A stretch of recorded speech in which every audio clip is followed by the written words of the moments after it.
Mnohé základné školy, ktoré skúsili používať slovné hodnotenie, majú tú skúsenosť, že nie všetkým rodičom sa to páči, nie všetci rodičia sú s tým spokojní.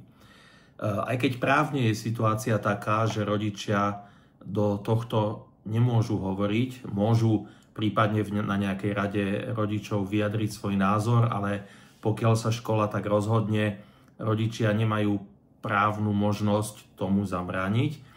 Napriek tomu si myslím, že nie je dobré ísť s rodičmi do nejakého otvoreného konfliktu a že skôr sa treba snažiť to tým rodičom vysvetliť, pomôcť im s interpretáciou tých slovných hodnotení a teda hľadať formu, akou tých rodičov presvedčiť, že to je dobré riešenie. Existujú ale teda ešte aj dve iné možnosti, ako tomuto odporu rodičov čeliť.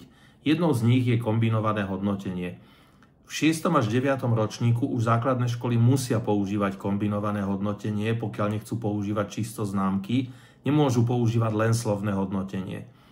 Myslím si, že kombinované hodnotenie pre väčšinu rodičov je optimálnym riešením a že aj tí, ktorí namietali voči čisto slovnému hodnoteniu, budú s kombinovaným hodnotením spokojní.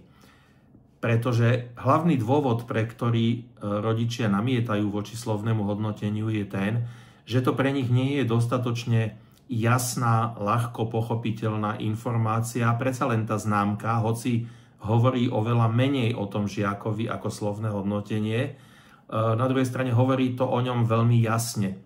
A mnohí rodičia sú tak nastavení, že kým bude mať dieťa jednotky, dvojky, tak sa nemusím do jeho štúdia veľmi miešať.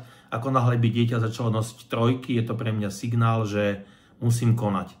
No a pokiaľ ten rodič, to dieťa nosí zo školy iba slovné hodnotenia, tak ten rodič nevie po prečítaní toho slovného hodnotenia, je to stále ešte v poriadku, je to ešte dvojka, alebo už je to trojka a už mám konať.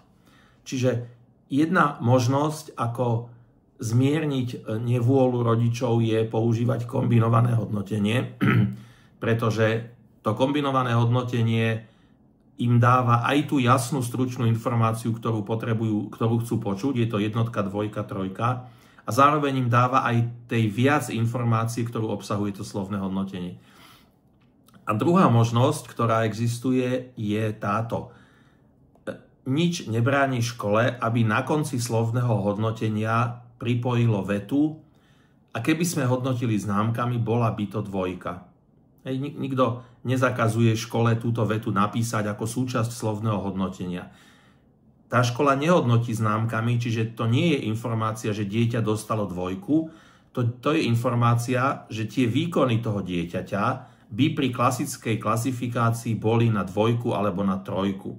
Čiže pokiaľ vy napíšete o žiakovi slovné hodnotenie, o jeho výkonoch a na konci pridáte vetu a keby sme známkovali, bola by to dvojka, tak ten rodič sa dozvie presne to, čo sa chcel dozvedieť. A myslím si, že 95% rodičov, ktorí nie sú spokojní so slovným hodnotením, sa týmto vyrieši. Keď buď sa tú známku dozvedia oficiálne ako súčasť kombinovaného hodnotenia, alebo sa ju dozvedia neoficiálne z tej poslednej vety v tom slovnom hodnotení.